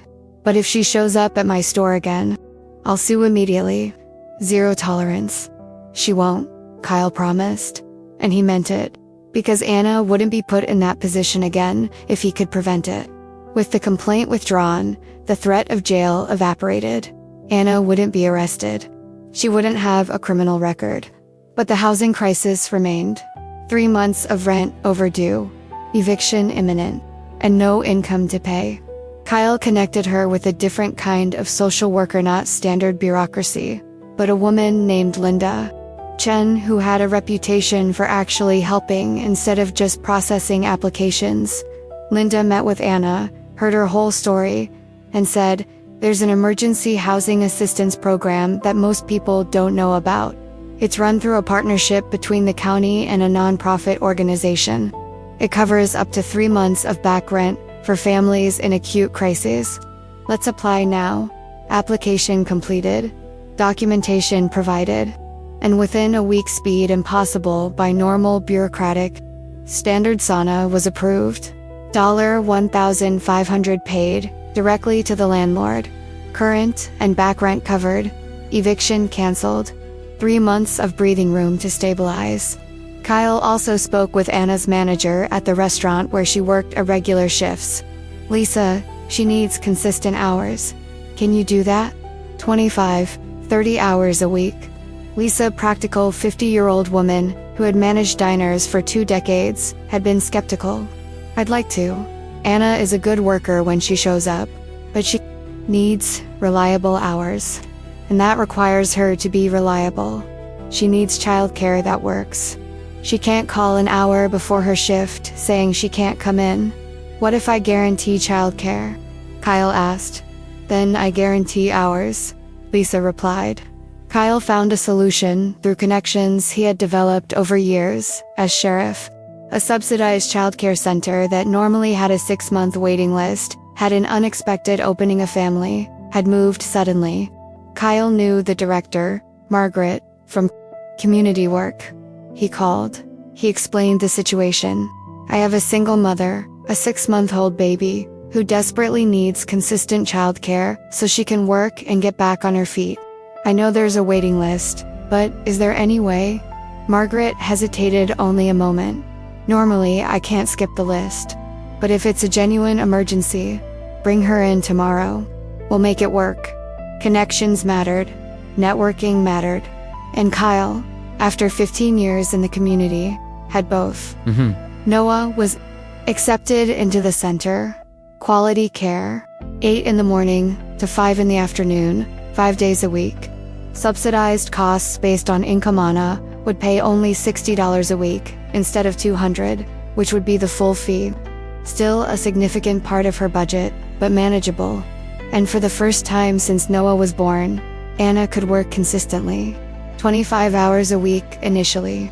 Enough to stabilize without becoming overwhelmed.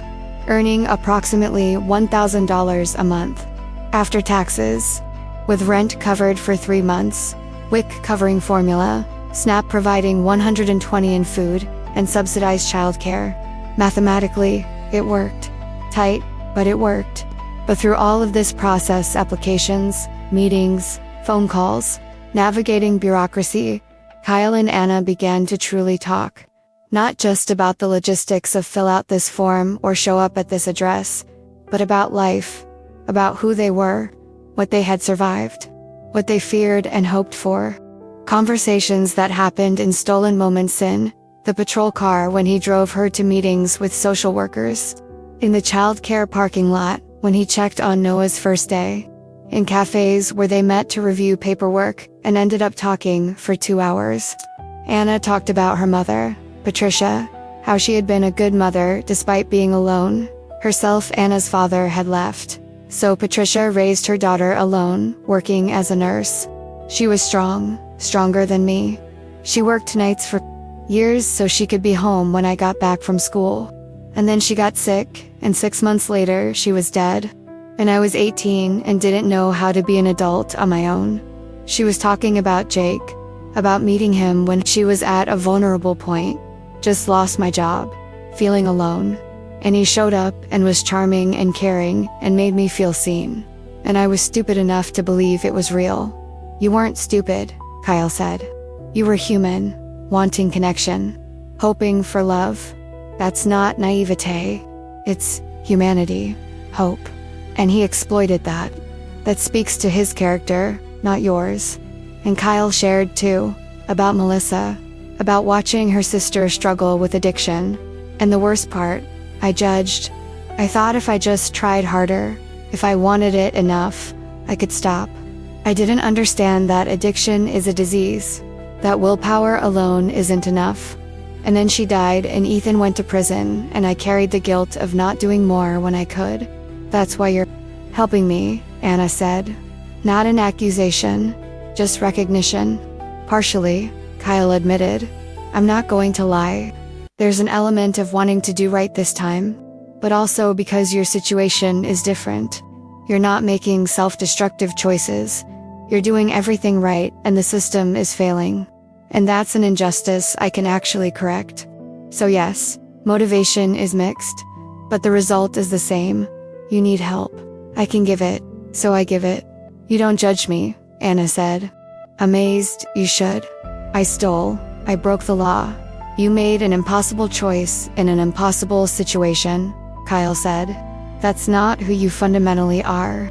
That's where the system put you. And difference matters. Mutual recognition. From two people who had survived loss, who had carried guilt, she for failing to provide, he for failing to save his sister, who understood in profound ways what it was to be alone and keep fighting. And something grew between them. Not immediate, not an instant movie romance, but a gradual connection, built on honest conversations, on shared vulnerability, on recognizing that both had wounds but were choosing to heal instead of just bleeding. Kyle began to show up regularly, unofficially, just checking in. How's Noah? Has the fever completely gone? Did you eat today? Really? Didn't just feed him and skip a meal. Small things, but they meant everything to Anna, who had been invisible for so long. Someone seeing, someone caring. No hidden agenda, no expectation of return. He brought groceries occasionally. I picked up some extras at the market. I thought you might use them, never making it seem like charity. Always casual. And Anna, her wounded pride slowly healing, began to accept it without automatic defensiveness. She began to trust that it was genuine, that Kyle wasn't keeping score, that he wasn't eventually going to present a bill. Kyle fixed things in her apartment that her landlord ignored. A dripping faucet, a window that wouldn't close properly. It took 15 minutes. It's no big deal, but it was. It was someone looking after her space when no one else did. And Anna began to believe gradually, cautiously, that maybe there was kindness in the world without an agenda. That maybe Kyle really cared without expecting anything in return. That maybe she wasn't completely alone. And on nights when she was particularly lonely, when Noah was asleep, and the apartment was quiet, and the weight of everything threatened to crush her, she thought of Kyle. And she felt something she hadn't felt since Chico traction. Yes, but more than that. Security, trust, a feeling of being seen as a complete person, not just a need or a problem. And she wondered if he felt similarly. If the glances they exchanged lasted too long to be just friendship. If his kindness came from a deeper place than generic compassion. But she didn't ask. Because she was afraid of the answer. Afraid that she was projecting. Or worse. Afraid that she was right, and that a relationship between them was impossible, given how it had started. So she kept her feelings to herself, and cherished the friendship. And she continued rebuilding her life piece by piece with the help of the man who had chosen to see her when she was invisible. Comment below. This makes sense to me. Now I want to delve even deeper into this subject. Because the transformation that occurred in the 3 months following that first crisis wasn't just about bank account numbers or housing stability. It was about Anna rebuilding an identity that had been shattered by years of struggle. It was about truly learning, that accepting help wasn't weakness, and that she deserved kindness without having to earn every ounce of it through suffering. And it was about Kyle and Anna navigating complicated territory between gratitude and something deeper, between savior and saved, evolving into something neither had planned, but both secretly desired. 3 months after that morning at the police station where Kyle had revealed the full extent of the danger Anna faced. She was different in ways that were impossible to ignore. Not just externally, though that was obvious too. She had gained healthy weight. Her face was no longer sunken from chronic hunger. Dark circles had gradually disappeared with adequate sleep. Her hair, which had been dull and brittle from poor nutrition, was healthier. But more than physical appearance, there was a change in how she carried herself. Her shoulders were no longer permanently tense. She didn't constantly look over her shoulder. She smiled, a genuine smile. Not a forced smile of someone pretending to be okay, but genuine joy. She was working consistently now, 25 hours a week at the diner. Predictable hours, Monday through Friday, 9 in the morning to 2 in the afternoon.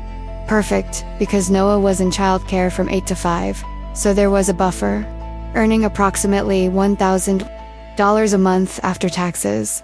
And with emergency housing assistance covering rent for the first 3 months, she had managed to pay other expenses, utilities, subsidized childcare, gas, food beyond what SNAP covered, and still had a small margin left over.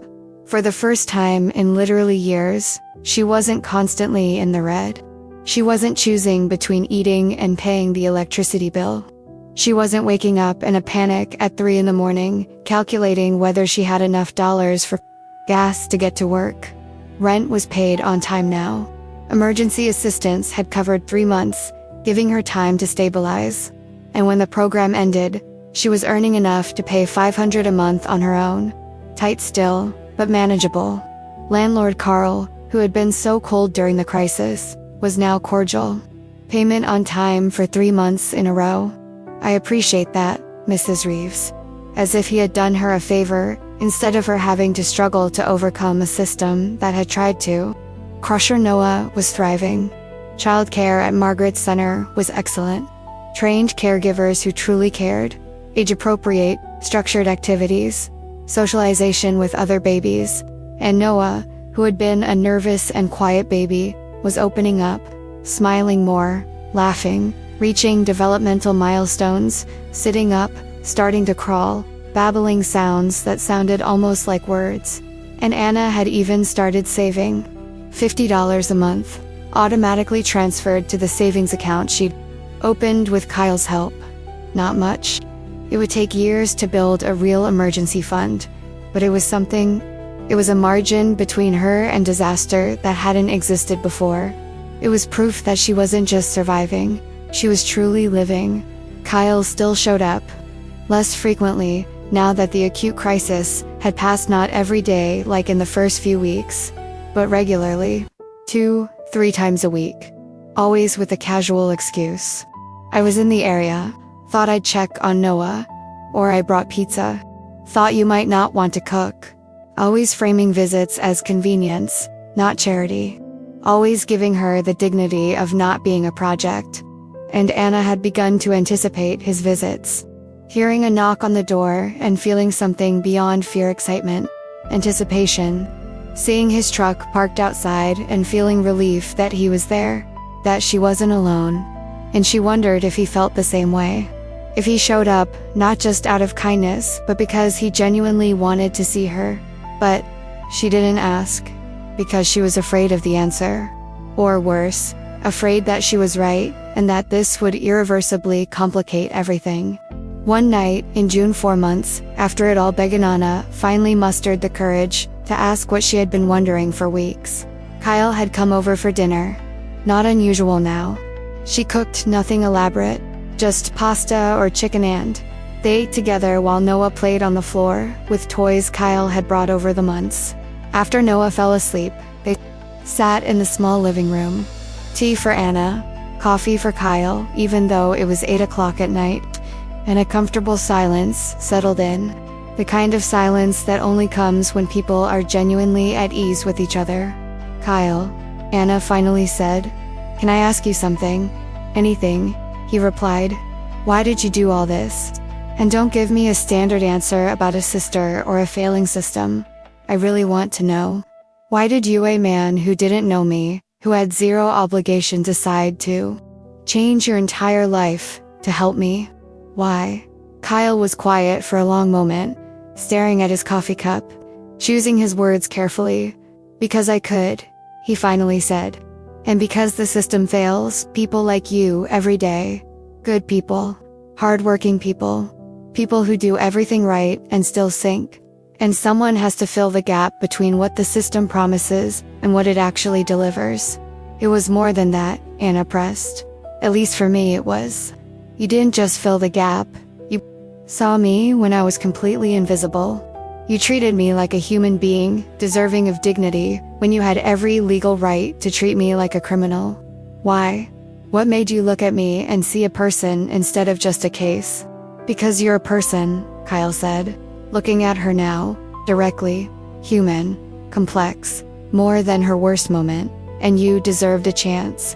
You deserved someone to believe you were worth saving." Pause, and hesitation. As if the next words were a confession that would change everything.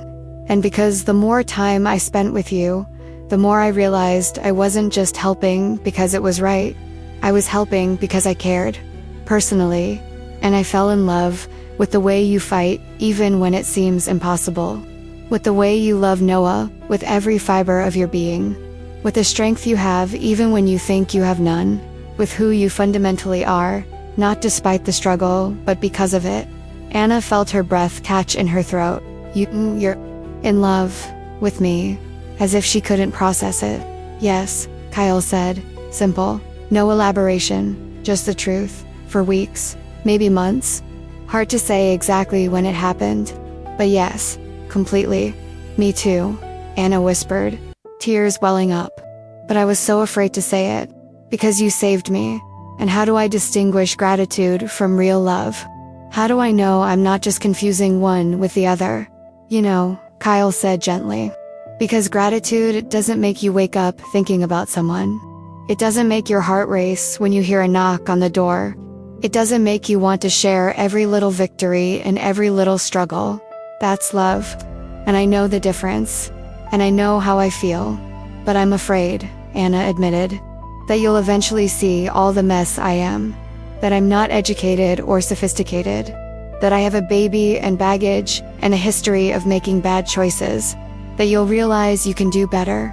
That you deserve better. You're exactly enough," Kyle said, firmly, moving closer. "I don't want better. I want you, with Noah, with history, with every part that makes you who you are. And I'm not saving you, Anna. We're saving each other. Because you reminded me why I became a police officer. Not to prosecute cases, but to protect people. You gave me purpose again." And he kissed her. Gentle, tentative, giving her a chance to pull back if she wanted. But she didn't pull back. She leaned forward, meeting him. And when lips touched, it was a promise of a new beginning. Of two broken people, finding a way to heal together. Of love built, not on fantasy, but on months of navigating difficult reality, side by side. When they parted, they were both crying. "What do we do now?" Anna asked. "Now," Kyle said. We make it official. We date, for real. Not just me showing up with excuses, but real dates, intentional dates. Building a relationship properly. What if people talk? Sheriff dating a woman he almost arrested. Let them talk, Kyle said. I know. Truth. You know truth. The rest is just noise. And that night, something fundamentally changed. Not just between them, but in how they both saw the future. No longer just survival, but possibility, of happiness, of family, of love that was real because it had been tested through impossible circumstances and survived. Now, I want to delve even deeper into this subject, because the 6 months following that first kiss were a period of building and healing that neither of them had experienced in years. Life had become not only manageable but genuinely good. And it was precisely when they began to believe that the worst was over, when they lowered their guard and allowed themselves real hope for a future together, that the past returned with a vengeance. And the revelation of who had attacked them and why was a betrayal neither had seen coming. 6 months after that night, when Kyle and Anna finally admitted their feelings, they were building a life together in a way that seemed both natural and miraculous. Kyle hadn't officially moved into Anna's apartment. There were complications with that, appearances to maintain given his work. But he was there most nights. Dinners together, Noah's bedtime routine that had become a collaborative project. Mornings where Kyle made coffee while Anna got Noah ready for the day. An improvised family that worked because they both wanted it to work. Noah, now a year old, had started calling Kyle Daddy. Not forced. It just happened naturally. First, it was the indistinct data of childish babbling. But gradually it became clear. Daddy. When Kyle arrived, Noah lit up, arms outstretched. Daddy. And Kyle, a 42-year-old man who had thought fatherhood was over when Melissa died and Ethan went into the system, melted every time. He picked Noah up, spun him around. Hi champ, how was your day? As if it were the most natural thing in the world. Anna had a stable job now, still at the diner, but Lisa had promoted her to assistant manager, 30 hours a week, $12 an hour, almost $1,500 a month. Enough to cover rent and expenses with a small margin, enough to not be constantly in panic mode, enough to start saving not just $50 but $100 a month. To start thinking about the future, maybe eventually, community college, maybe a career in hospitality management. Dreams that had been impossible were perhaps becoming possible. Life was good. A word Anna had forgotten how to apply to her own existence, but it was true. She woke up in the morning, not dreading what crisis was to come, but anticipating a pleasant day, a job she reasonably enjoyed, a healthy and happy son. A man she loved, and who loved her back in ways he proved through consistent actions, not just words.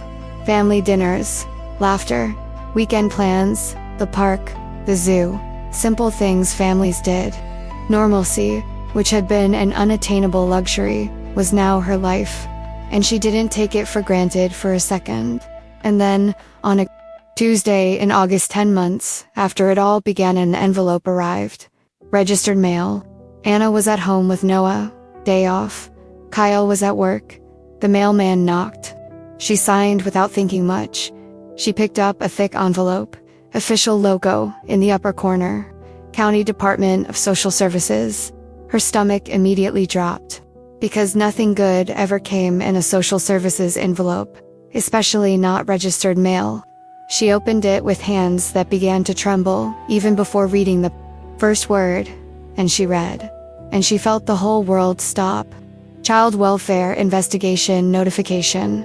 We received an anonymous report on August 15th alleging that minor, Noah Reeves Dobb, February 14th, 2025, is being exposed to an inappropriate and potentially dangerous environment. Specific allegations include: 1 mother has a documented criminal history, including an arrest for theft in March 2026. 2. Child is residing in a dwelling where mother is cohabiting with a law enforcement officer, sheriff. Kyle Matthews creating a potential conflict of interest. an inappropriate environment. 3. Relationship between mother and officer began under questionable circumstances, suggesting coercion or exploitation of vulnerability. For current environment places minor at risk due to unconventional nature of housing arrangement. Anna felt bile rising. This couldn't be happening. Not now. Not when everything was finally all right. She continued reading.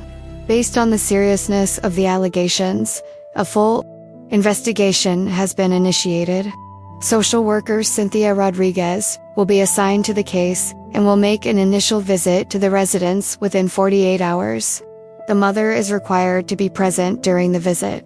Failure to cooperate will result in further action, including possible emergency removal of the minor. Removal, a word that had haunted Anna's nightmares for months. Taking Noah away. Again. Even after everything she had done to stabilize things. Even after proving she was a capable mother. Someone had reported her, and she read the final line and her blood froze completely. Source of the report, Ron Mitchell, Save Mart manager, provided a detailed statement regarding a theft incident in March 2026 and the subsequent relationship between Ms. Reeves and Sheriff Matthews. Mr. Mitchell alleges that Sheriff Matthews used his position to cover up a crime and that he is in an inappropriate relationship with a criminal, placing a minor at risk of exposure to poor judgment and questionable influences. Ron Mitchell. The manager Kyle had convinced not to sue, who had accepted restitution, who had agreed to let it go. He was now 10 months later trying to destroy them. Why?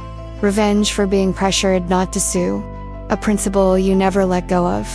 Resentment that Anna had escaped consequences. Anna didn't know. But motivation didn't matter. Impact mattered.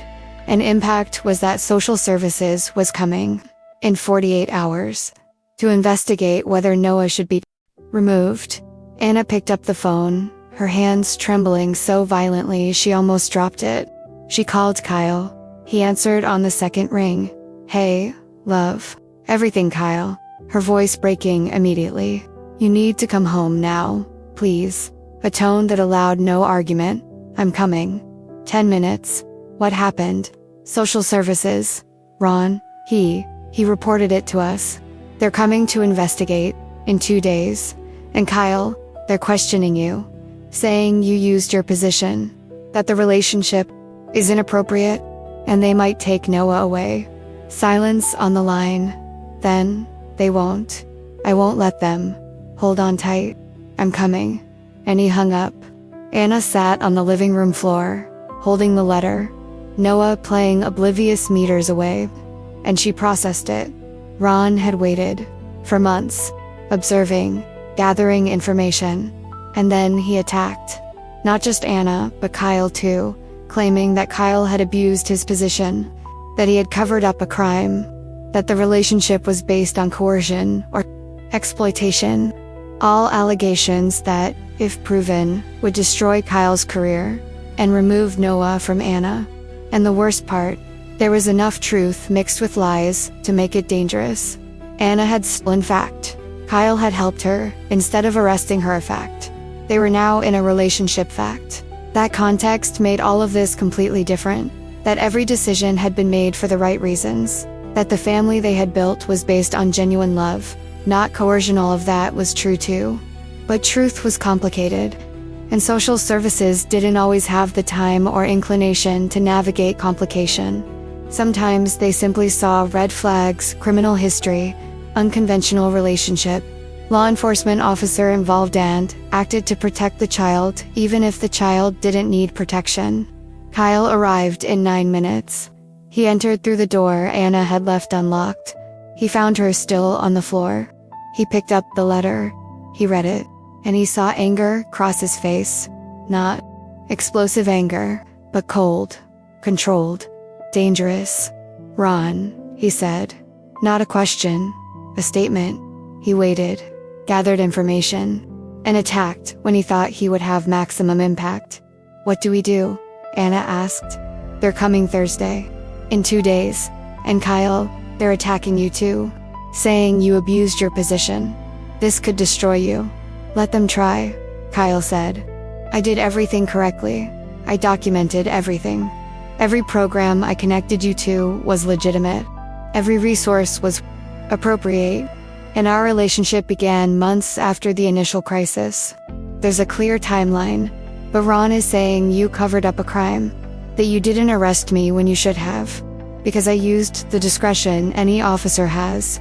$50 theft by a desperate mother with a sick baby. Any reasonable prosecutor would have refused to prosecute even if I had arrested him. I simply skipped a pointless step. He took a deep breath.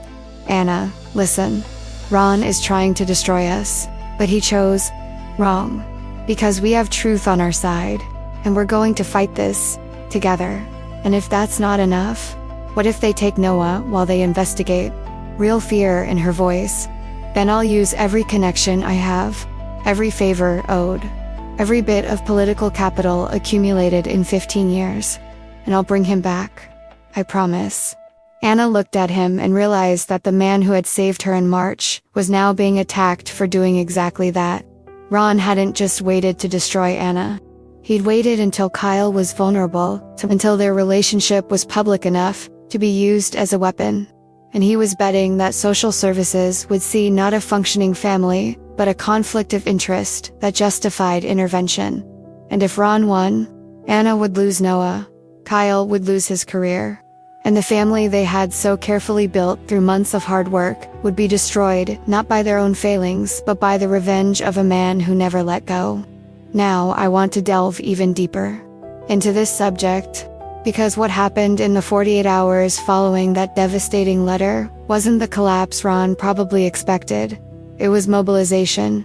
It was Anna and Kyle refusing to let one man's revenge destroy the family they had built through months of hard work and genuine love. And it was the revelation that when you fight not just for survival, but for something that truly matters, strength comes from places you didn't know existed. Kyle made calls immediately. First, to a lawyer he knew who specialized in family law, Marcus Chunda, same lawyer who had helped other families in similar situations. Marcus, I need you. Social Services is investigating based on a malicious report. I need representation before Thursday's visit. Marcus canceled his appointments. I'll be there Wednesday to prepare. Second call to Linda Chen, the social worker who had connected Anna with emergency housing. Linda, Ron Mitchell filed a report alleging an inadequate environment. You worked with Anna. Can you testify? Absolutely. Anna is one of the most dedicated mothers I've ever known. I'll send a letter today. Third call to Margaret at the child care center.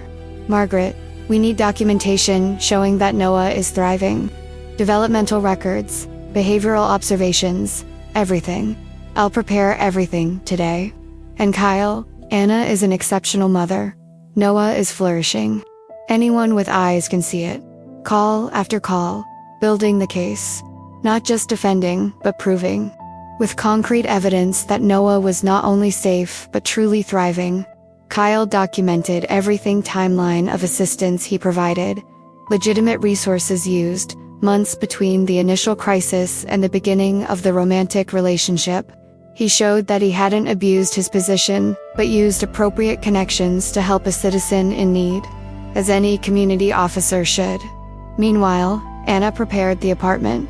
Not because it was messy, it was clean, but because she wanted the social worker to see the loving environment it was. Photos of Noah smiling, organized toys, a refrigerator full of healthy food, Noah's room with a safe crib, clean clothes, an environment that screamed beloved child. And Thursday arrived. Cynthia Rodriguez showed up at 10 as scheduled. A woman in her 40s with a professional but not cold expression. Marcus was there. Kyle was there. And Anna, holding Noah, met Cynthia's eyes with the dignity she had rebuilt over months. Cynthia conducted a thorough inspection, asked questions, observed Noah interacting with Anna and Kyle, and then sat down for the final conversation. Mrs. Reeves, Mr. Matthews, I've reviewed the allegations, inspected the residence, observed the child, and frankly, she paused. I see no basis for removing Noah. He is clearly well cared for, thriving, healthily attached to both adults. Yes, the story is unconventional, but I see no coercion. I see no risk. I see a functioning family. Relief washed over Anna so intensely that her knee is almost buckled. So, case closed. No further action. I recommend that Ron Mitchell be informed that false reports waste resources and can result in legal consequences. Victory, not just survival, but complete validation. And Ron, Kyle, had a conversation with him. Unofficial, private. Ron, you tried to destroy our family because you didn't like being pressured to do the right thing. You failed. And if you try again, I'll sue you for harassment and making a false report. Understood. Ron, confronted with failure and the threat of real consequences, backed down.